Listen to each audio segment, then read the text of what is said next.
Thomas gets hitched. One morning, Thomas was waiting at the junction for Henry's passenger train. Soon, Henry arrived, and his passengers boarded Annie and Clarabelle. "You're lucky I waited long enough for you to arrive, Henry," said Thomas cheekily.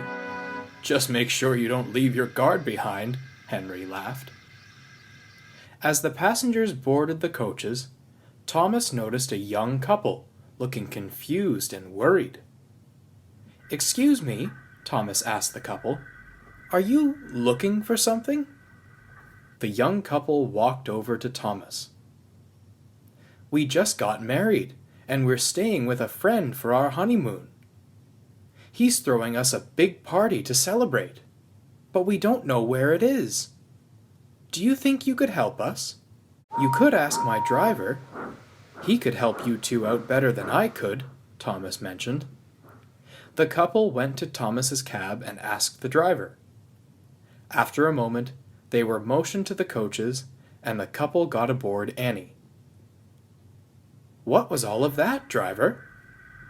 "We're going to take them along the branch line and see if they can find the station." "What will Sir Topham Hatt say?" asked Thomas.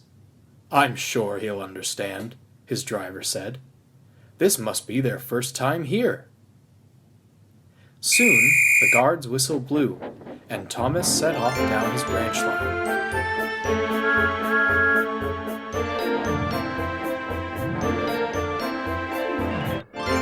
Thomas stopped at the first station. People got on and off, but the couple stepped onto the platform and looked around for a moment. "Do you see your friends anywhere?" "No," the couple replied. "He said he'd be standing on the platform of a station." "Well, I'm not going to give up helping you after one station," Thomas said confidently. "I'm sure we can find your friend before the day is done." The couple smiled and got back aboard Annie.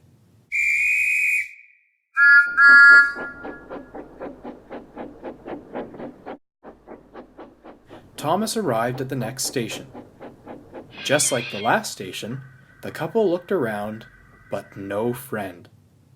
Thomas was still determined to find the couple's friend.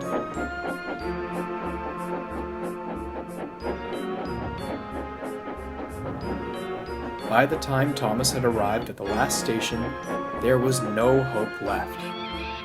Thomas was sad that he wasn't able to find the couple's friend. "I'm sorry about this, you two," said Thomas apologetically. "It's all right, Thomas," they said. "You did what you could, and we thank you for that." Thomas still felt upset.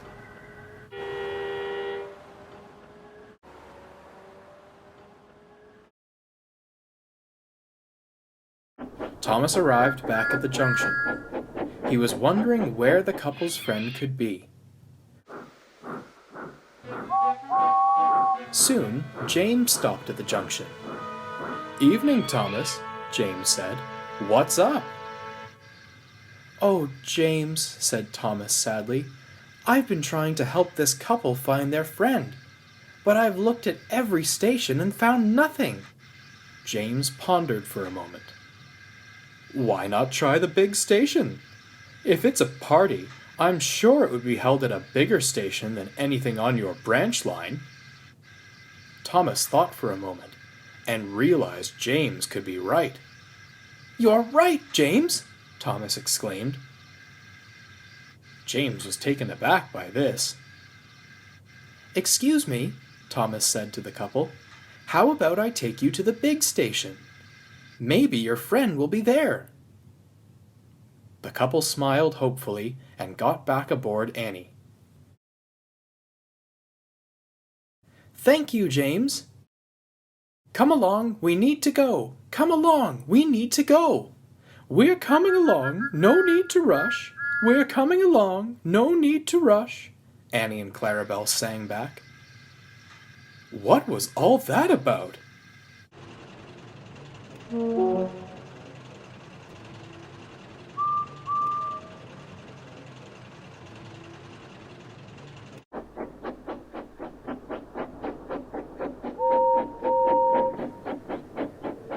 Thomas arrived at the big station to see Sir Topham Hatt standing on the platform.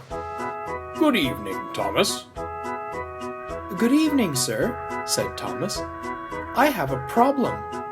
"What's wrong?" "I've been helping this couple all day, trying to find their friend, but I haven't had any luck." Sir Topham Hatt's eyes narrowed. "Did they say they were on their honeymoon?" "Yes," said Thomas.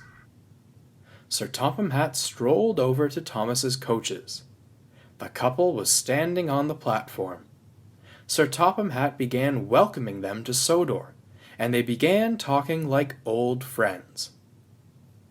Thomas was very confused, then suddenly realized. "Sir, are you this couple's friend?" "Yes, I am, Thomas. This is my sister and her husband. This is their first time on Sodor." "Well, bust my buffers!" Thomas exclaimed. "I'm sorry we're so late, Bertram. The name of the station was smudged out," said Sir Topham Hatt's sister. "It's all right, Barb. Better late than never," Sir Topham joked. Sir Topham Hatt opened a door, and from inside there was cake, streamers, and a large banner reading, "Congratulations." "Oh, it's wonderful! If I didn't know any better, I'd say this was a birthday party," said Sir Topham Hatt's sister. Sir Topham Hatt, his sister, and her husband walked inside to join the party. Thomas smiled, knowing he had been helping the whole time.